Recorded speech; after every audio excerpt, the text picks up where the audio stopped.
want to be empowered with the Holy Spirit? Are you in need of an uplifting message?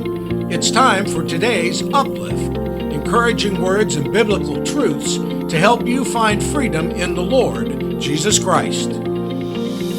Hello, everyone. Thank you for joining us for Uplift. I'm Phil Bliss. I'm Ian Thornton. I hope you're doing well. And it is wonderful to be here with you It for sure this is. program. And Ian, I got to ask you something. Okay. Something happened to me, I don't know, probably 20 years ago or so.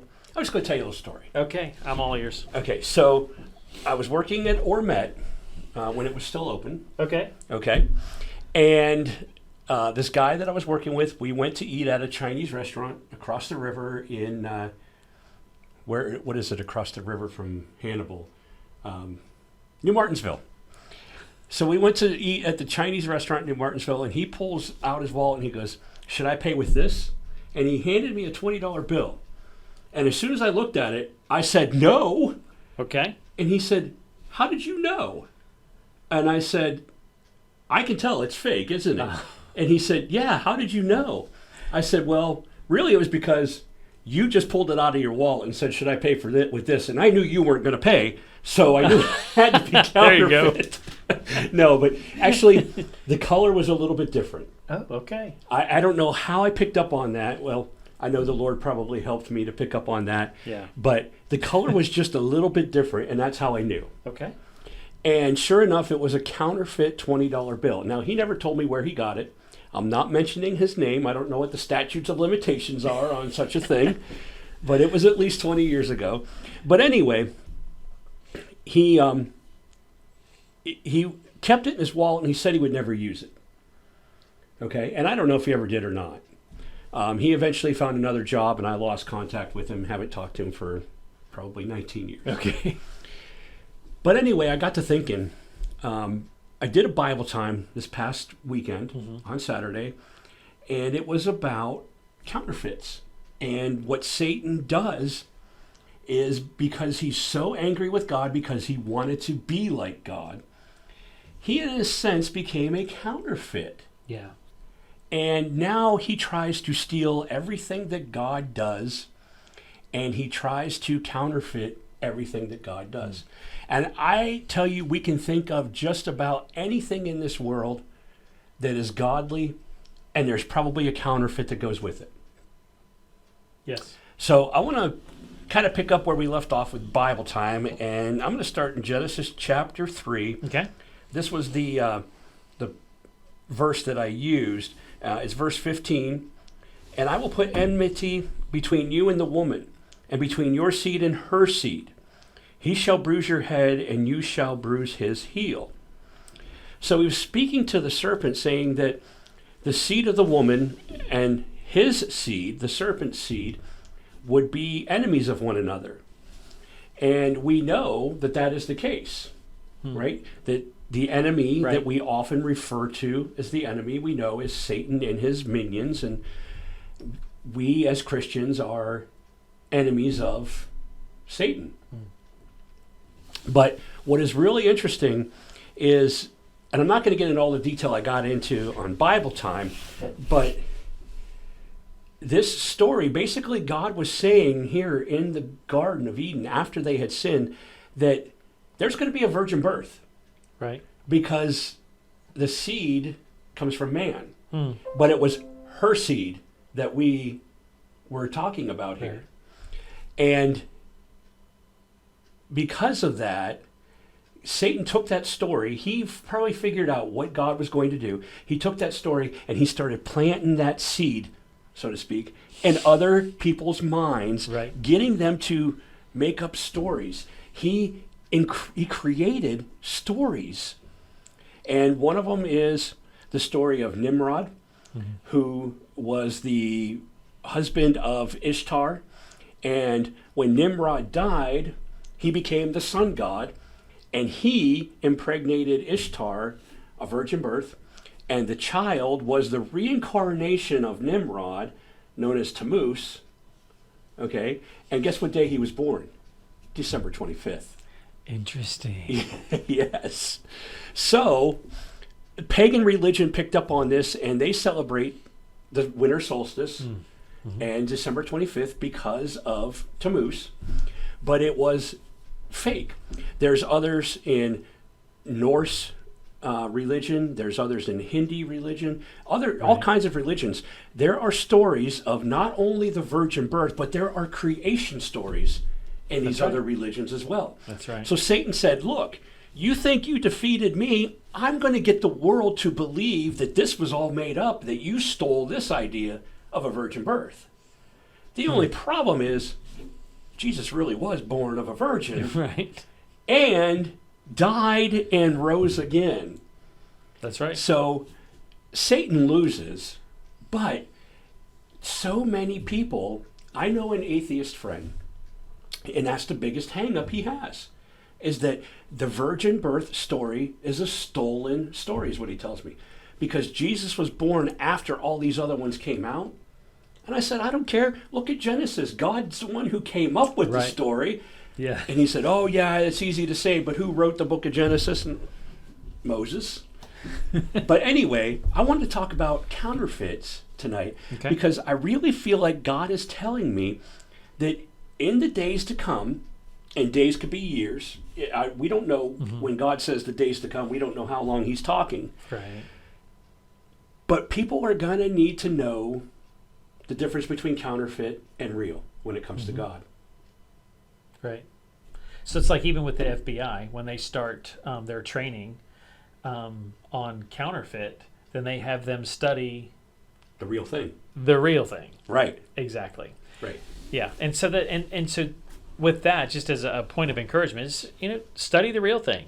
Study the real thing first. And you may be, so what is the real thing? Because this and this and this happens. And it's one of the things to understand that that's the ploy of the enemy, just like what you said, Phil, from the very outset, is to get our eyes off of Christ, off of God, off of the real thing, and end up chasing trails, that lead us away from who he is. Right. And especially with the days to come, as you were mentioning, you can't afford to be on the wrong trail.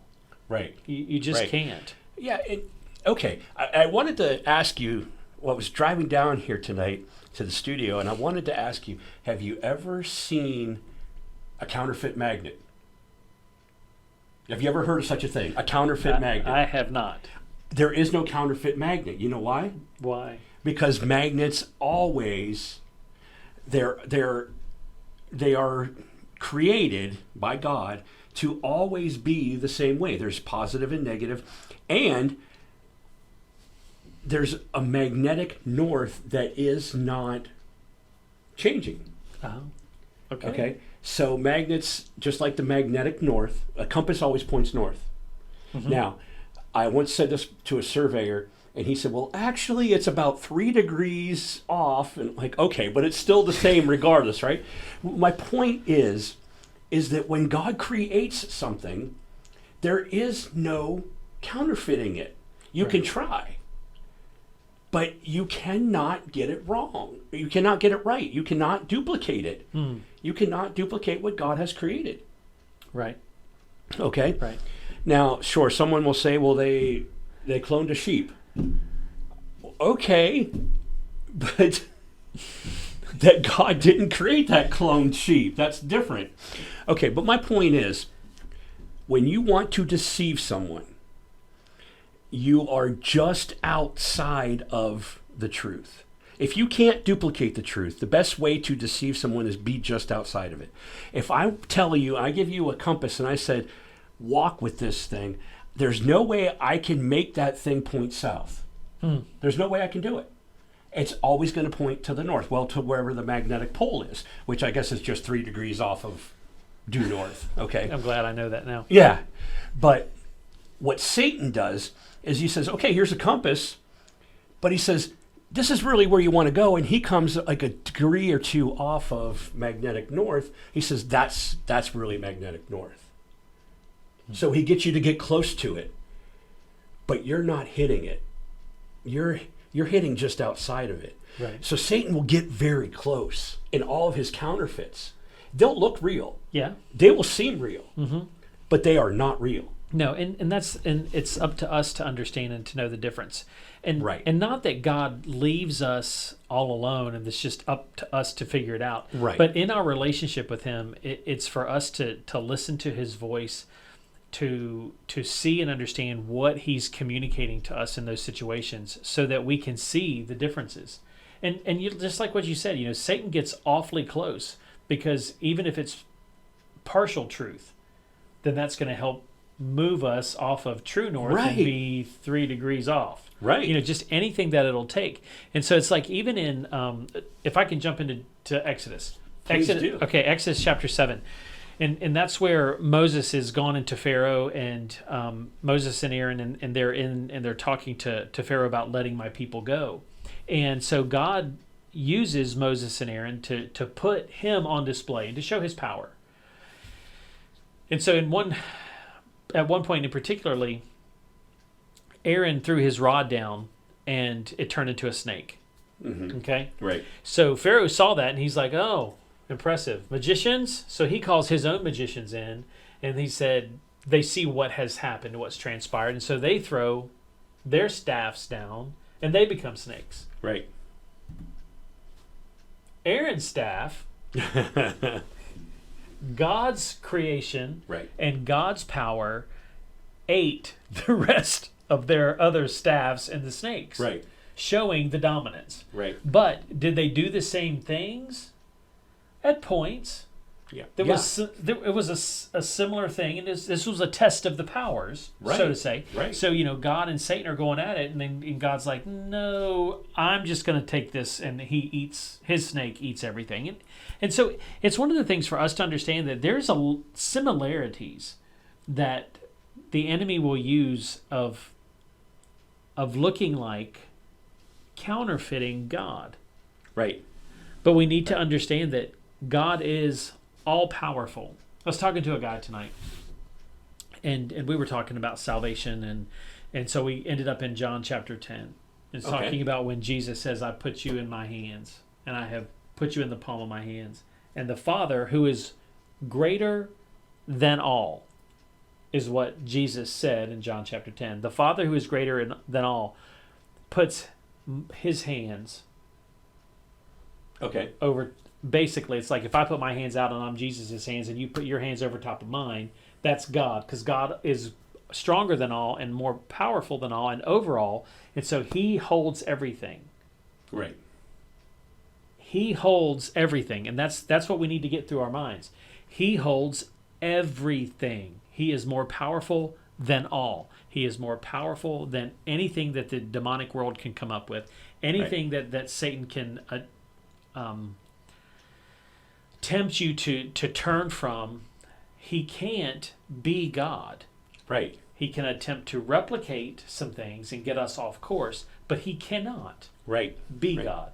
So we need to know the real deal and understand that he is all powerful. God is all powerful, and nothing can replicate who he is. Right. And I think about products that, let's take a car, for example.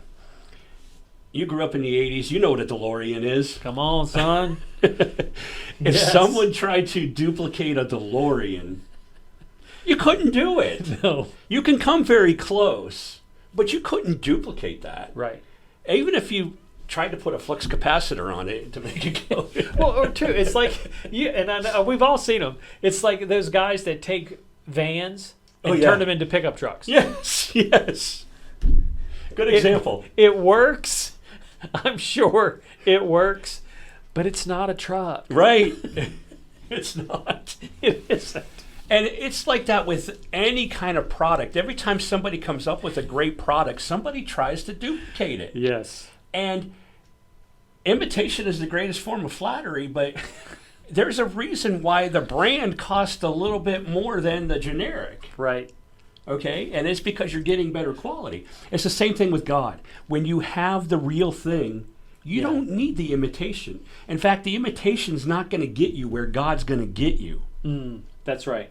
That's a good word right there. It's when we understand the real thing and have, the Lord tells us, taste and see. Yeah. taste and see. We've all had off-brand ice cream. Yes. Yes. I don't need to say anything else. Yes, you're right. You're But right. taste and see that the Lord is good, Yeah. and that He's good for us where we are and where He wants to take us. The Yes. enemy wants us to taste and see, but it is to take us and turn us into Right. There again, steal, kill, and destroy. That's the path. Right. It may not look at that way. It may not look that way at all in the beginning, but that's the path that the enemy is deceiving us into. And I want to bring this up, that there are so many things that happen in the spiritual world that we cannot see and understand. And you and I could explain some of that, but we don't have time to explain it all. So just take this and know that things can happen if the enemy gets you down a certain path. You're in a way allowing them into your life, Right. through the occult, for example. Yes. Yeah. That's right. Lots of power, very promising things you can do. You can talk to somebody who's died, so they say. Right. Okay, so they lead you down that path, and then within the spiritual laws, that just like there's gravitational laws, or the sun gives off heat, that's a Yeah. law. Things like that, that Natural are laws. spiritual laws that are in place that allow the enemy to control your life when Yeah. we let them in by going down that path. If we simply avoid it completely and don't give in to the temptation that it brings to us, we never have to worry about the imitation and the results of the imitation. We simply seek God and let Him guide us down the right path. Exactly. And too, if we have ended up on the wrong path, Right. If we have bought the counterfeit, Right. or the less than brand, Right. Exactly. it doesn't matter where we are on that path. God is there to redeem Right. and to restore, turn around and get out of where we are and take us and put us on the path that leads to life everlasting. And those are promises of God. They are promises of God. And God's promises don't fall short. They don't, and they carry the power. Here's one thing too that we don't, as believers, sometimes we don't think about with God's promises, is that they carry the power of God in them.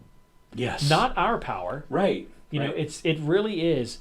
If God has promised you something, that means that He has the power to make it be. Right. Right. He has the power, and sometimes we don't associate the power with the promise, That's very good. and we look at it as I'm just going to be very honest. We look at God's promises sometimes as a cross your fingers, I hope so. Yes. Exactly. We do. Yeah. It's like, okay, God said this, and I hope that. No. It's an understanding that the one who said it has the power to make it be. Right. And so Right. what it is, it's not about hoping that something is going to come to pass or hoping that your promise is going to be made true. It's faith. Believing. It is. Yes. It's the belief that God's power will make what He said be. Yes. That's it. There's no, stop No. asking the questions. Right. Believe it, let it sit with Him, and let Him handle it. Be faithful to hear Him, be obedient, and follow His lead. But He will make it happen. Absolutely. Every time. Every time. Whereas the enemy's promises are empty. Oh, man. They're very empty. They are. seem so real. They seem like they could work. They might even make you believe they can work. Mm-hmm. But they always fall empty. Mm-hmm. And two, there's leave us empty. Right. They do, and not only leave us empty, but and it leaves us empty because there's a cost. Right. You know what I mean? You end up paying it all, and you have nothing, and He has gained all of who you are, which Exactly. is what He wanted to begin with. Right. When instead following the Lord is that you are abundant life, filled to the fullest. You know, it's like you're not the empty glass that's sitting off to the side and forgotten, but you just have such living water flowing up out of you that you are full and filled to overflowing, and you are spilling over into everyone else's life when you just simply trusted and believed God's promises and believed in the power that he has to bring you from where you were to who you are and where you are today. And I'm so glad you said that, because we have a desire within us, built within us, to know God. And I believe that everyone has this built within them.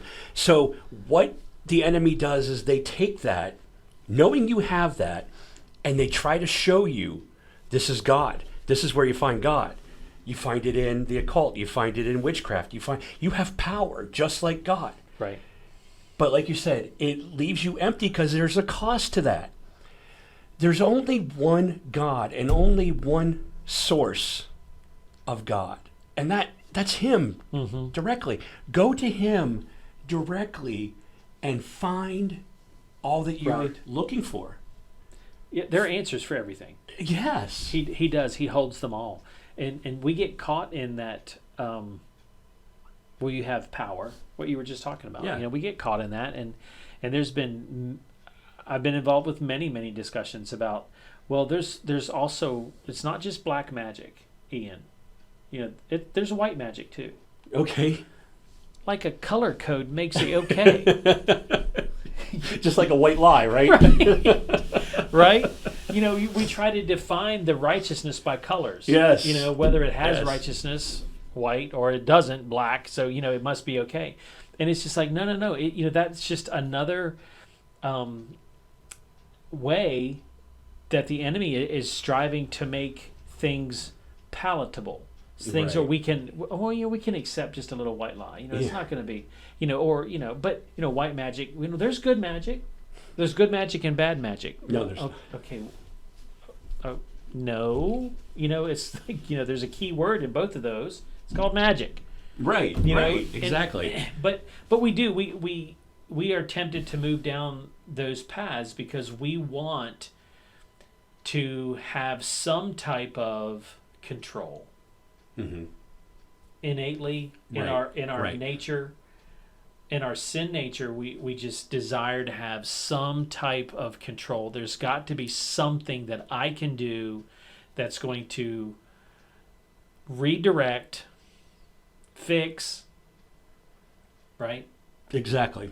And God's like, no, that's the surrender part that you give to me, and you trust me and you let me handle it. And if there's some things that I want you to, quote unquote, do, then I'll share those things with you and I will help you through those things.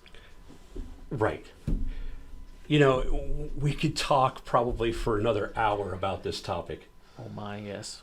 But we are getting closer to that time already. I know, it just seems like we just started. But to kind of wrap this up, I want to say this one thing. We live in a broken world. Now, a lot of times we don't consider it a broken world. When we started out in Genesis chapter 3, that's why the world's broken, because of the sin of Adam and Eve. The entire world. That's right. Not just us, the entire world was broken at that point. And because we live in this world and we don't know anything else, we try to find what's best for us in this world. And we look for it in the wrong places. We accept the counterfeits. We accept we accept lies. We do. And I don't want to make this political, so I will stop right there. But we accept lies as truth.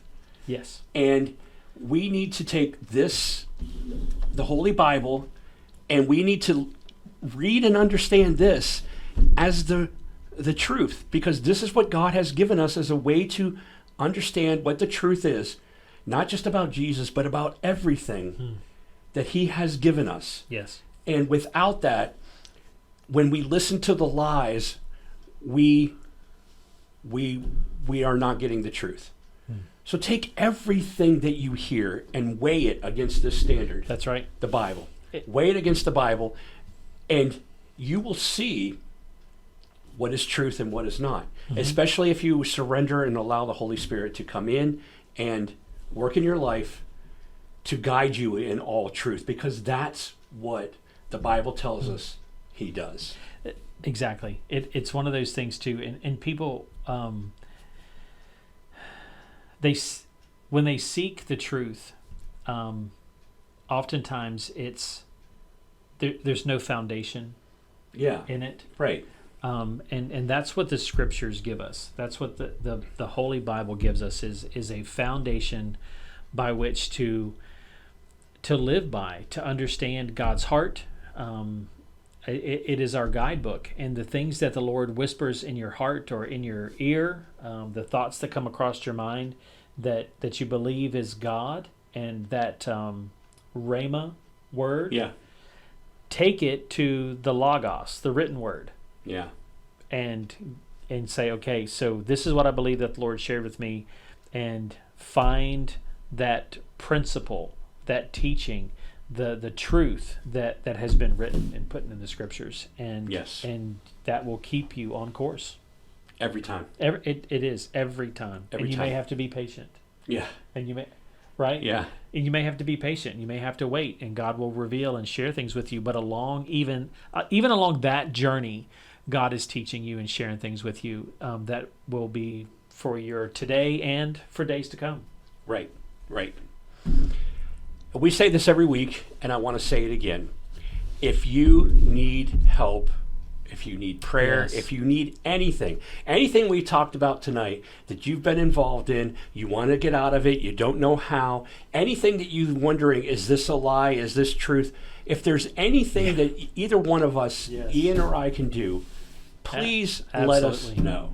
Yes, there are many ways to get a hold of us. You can find us on Facebook. You can leave a comment on YouTube. You can go to our two websites, fulcrumradio.org or thefulcrumcenter.org. There's ways to get in contact with us there. Yeah, shoot us an email. prayer@fulcrumradio.org. If you know our cell phone numbers, text us. We're not going to give them out over the air. Yeah.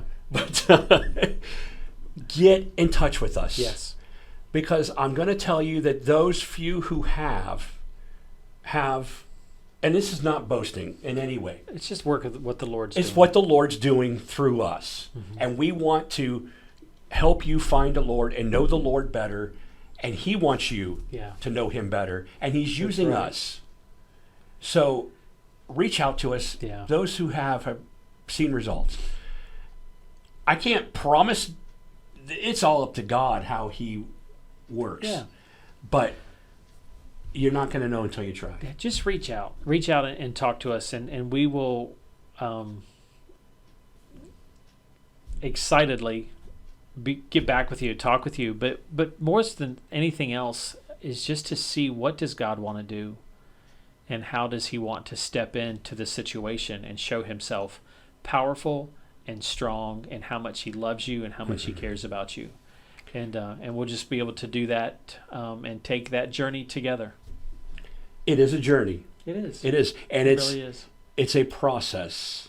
And I like the little card you had one time, Ian, that said, embrace your process. God knows what he's doing. Yeah. It's not going to happen overnight, but you will start to see changes when you surrender, when you truly seek him. He has promised us that you will find him when you seek him with your whole heart. Yes. It can be done. That's truth. Truth and a promise. Truth and a Beautiful. promise. And we talked about that tonight, so we know the promises That's right. come true. That's right. Exactly. All right. Thank you, Ian. Yeah, man, it's great spending time with you again, Phil. Yeah. Really is. Uplift. What a great time. It is. What a great time. We hope you enjoyed the show, and we will see you all again and hear you all again real soon. Yeah. God bless. God bless.